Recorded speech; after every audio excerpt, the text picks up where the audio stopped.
હારીજ શહેરમાં જલિયાણ ગ્રુપ પ્રસ્તુત Gujarati film get set go ફિલ્મનું શૂટિંગ જોવા લોકોની ભારે ભીડ જોવા મળી. હારીજ ખાતે છેલ્લા 4 દિવસથી વિવિધ વિસ્તારોમાં Gujarati action cycle stunt film get set ગોનું શૂટિંગ ચાલી રહ્યું છે, જેને જોવા માટે લોકોની ભીડ જામી હતી. ગુજરાતીમાં પહેલીવાર સાયકલ સ્ટન્ટ સાથેની ફિલ્મનું શૂટિંગ હારીજમાં થઈ રહ્યું છે, જેના પ્રોડ્યુસર મિતેશભાઈ ઠક્કર, શૈલેષભાઈ ઠક્કર, નિલેશભાઈ ઠક્કર જલિયાણ ગ્રુપ દ્વારા હારીજ માદરે વતનને ગુજરાતમાં સ્થાન અપાવવા અને પરિવાર સાથે જોઈ શકાય એવા આશય સાથે વાલ્મીકી પિક્ચર્સ નિર્મિત ફિલ્મ ગેટ સેટ ગોનું શૂટિંગ નગરના અલગ અલગ વિસ્તારોમાં છેલ્લા એક સપ્તાહથી ધૂમ મચાવી રહ્યું છે, જેના દિગ્દર્શક અર્નાબ કુમાર, લેખિકા જીનલ બેલાણી, ફિલ્મ એક્ટર ભૌમિક સંપત, જીનલ બેલાણી, રોનક કામદાર, દીપક તિજોરી, ઓમ ભટ્ટ, શરદ શર્મા, સંવેદના સુવલકા વગેરે કલાકારો હારીજમાં ફિલ્મ શૂટિંગ કરી રહ્યા છે. ફિલ્મ એક્ટર દીપક તિજોરીના જણાવ્યા મુજબ ફિલ્મ ગેટ સેટ ગોની વાર્તા આખી સાયકલ સ્ટન્ટ તેમજ પરિવાર સાથે જોવાલાયક, સમજવાલાયક ફિલ્મ છે. Rajubhai D Patel, Patan news 24. ફિલ્મના મુહૂર્ત પછી બધાને ખબર જ પડી ગઈ છે કે પિક્ચરનું નામ છે get set go. Gujarati film છે અને સાયકલ પર છે, સાયકલ સ્ટન્ટ્સ છે, ફાઇટ્સ છે, ખૂબ મોટી સ્ટારકાસ્ટ છે. દીપક તિજોરી બધા ઓળખતા હશે. હું છું, જીનલ બેલાની છે, સંવેદના છે, ઓમ ભટ્ટ છે, ધર્મેન્દ્ર ગોયલ છે, ભવ્ય ગાંધી છે, મુનિજા છે, મુરલી પટેલ છે, રોનક કામદાર છે. આ બધા કલાકારોના વચમાં આ ફિલ્મ બનાવી રહ્યા છે અને હમણાં હારીજમાં છે. હારીજ પાટણ પાસે છે, બધાને ખબર છે, અને એક એવી જગ્યા જ્યાં એક્સપ્લોર લોકોએ કર્યા નથી, અમે કરી રહ્યા છે. અને આ ફિલ્મમાં બી તમને દેખાશે કે કેટલું બ્યુટિફુલ લોકેશન છે. અને ફિલ્મ એકચ્યુઅલી હારીજના અંદર બી આપણે દેખાડ્યું બી છે કે હારીજના અંદર જ ફિલ્મની શૂટ થઈ રહી છે. અને આઈ હોપ બધાને ગમે. અમે પ્રયત્ન કરી રહ્યા છીએ કે એવી ફિલ્મ બનાવીએ કે કોઈને શરમ ના આવે કહેતા કે ગુજરાતી પિક્ચર આવી બને છે. હિન્દી ફિલ્મના એકદમ ટક્કર પર પિક્ચર બનાવી રહ્યા છે, જેનું નામ છે ગેટ સેટ ગો, અને જલ્દી તમારા સિનેમાઘરોમાં આવી જશે. હાય, હું જીનલ બેલાણી અને અમે અહીંયા હારીજમાં અમારી ફિલ્મ ગેટ સેટ ગોના શૂટ માટે આવ્યા છે. અમે અહીંયા અઠવાડિયું રોકાવાના છે અને બહુ જ મજા પડી રહી છે અમને હમણાં ફિલ્મની શૂટ કરવામાં. પબ્લિકનો બહુ સપોર્ટ છે, મિતેશભાઈ, શૈલેષભાઈનો બહુ સપોર્ટ છે અને એકદમ જ અહીંયા આગતા સ્વાગતા માણી રહ્યા છે બધાની. અને ફિલ્મ શેના વિશે છે, શું છે, એ ટૂંક સમયમાં અમે જણાવશું. અમારી ફિલ્મ બને, એના પ્રમોશન્સ બધા શરૂ થાય એટલે અમે બહુ જ જલ્દી અમારી ફિલ્મની વાત લઈને આવશું. પણ હાલ પૂરતું એટલું છે કે અમે આખી ટીમ અહીંયા આવી છે અને બહુ જ મજા કરીએ છીએ હારીજમાં અને પાટણમાં. દર્શકોને આપ શું સંદેશ આપશો?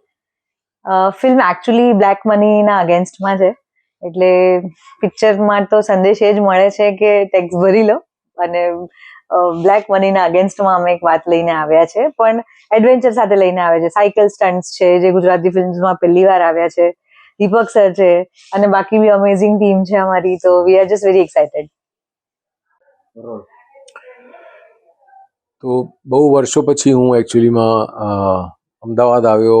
ઓલમોસ્ટ 15 વર્ષ થઈ ગયા હતા અને મારું આવવાનું કારણ હતું ભૌમિક અને જીનલ.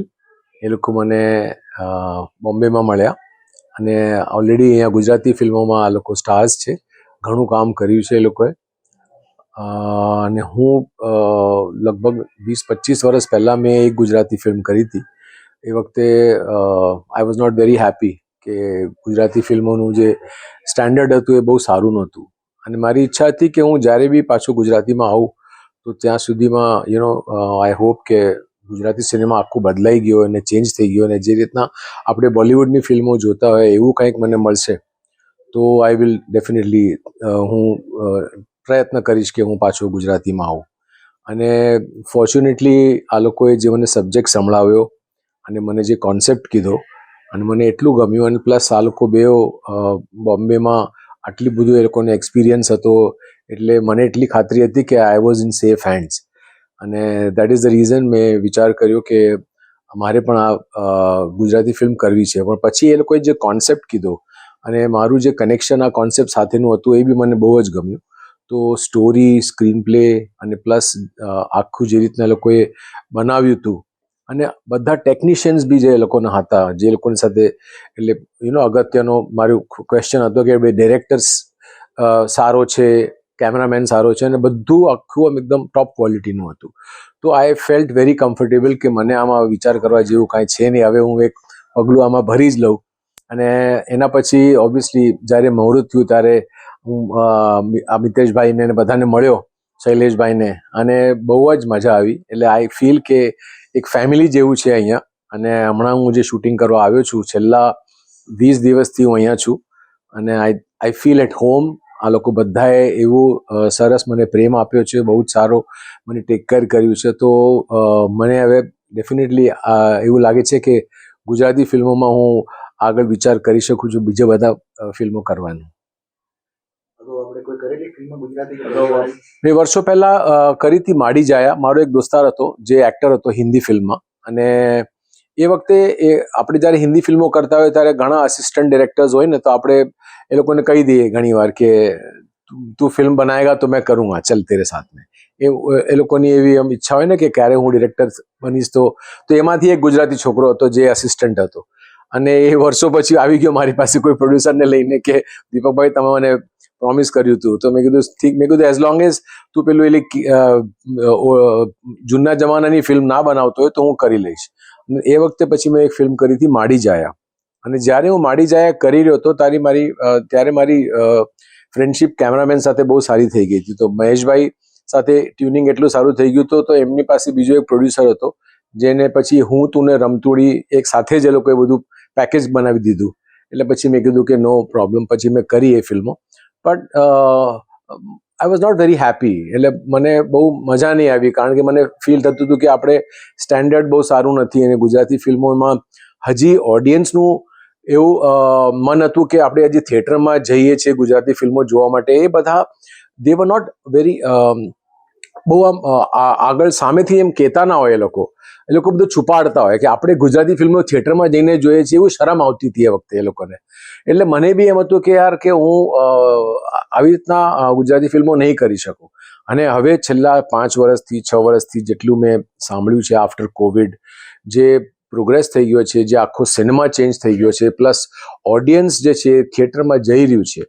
અને મેઇન તો હું તમને એક વાત કહું કે સૌથી મોટો રોલ ઓડિયન્સનો છે. તમે લોકો આ બધા સ્ક્રીન્સ પર જશો, થિયેટર્સમાં જશો અને ફિલ્મો જોશો, તો પછી નવા પ્રોડ્યુસર્સને ઘણું પ્રોત્સાહન મળશે કે અમે બી આવી સારી અને મોટી એક્સપેન્સિવ ફિલ્મો બનાવીએ. અને તમે લોકો નહીં જાઓ તો, અને તમે ખાલી બોલિવૂડને જ સપોર્ટ કરશો, તો પછી આમાં આપણું જે ગુજરાત છે અને આપણે જે ગુજરાતી લોકોની જે ફિલ્મ ઇન્ડસ્ટ્રી છે એ ક્યારેય ઉપર નહીં આવે. તો મારી તો બસ તમે લોકોને એક જ ઈચ્છા છે કે તમે બધા જ ફેમિલી સાથે આપણી બધી ફિલ્મો, આપણી બધી જે કથાઓ હોય છે, કેટલી સારી સ્ટોરીઝ આપણે કહી રહ્યા છે, એ તમે બધા થિયેટરમાં જઈને જુઓ અને ફેમિલી સહિત જુઓ, મજા આવશે તમને. અને સ્પેશિયલી હું તમને કહું કે ગેટ સેટ ગો બહુ જ સારું સબ્જેક્ટ છે, અને બહુ જ આમ મોડર્ન સબ્જેક્ટ છે. નાના કોલેજના, સ્કૂલના છોકરાઓને પણ મજા આવશે. તો બધા ફેમિલી સાથે જજો.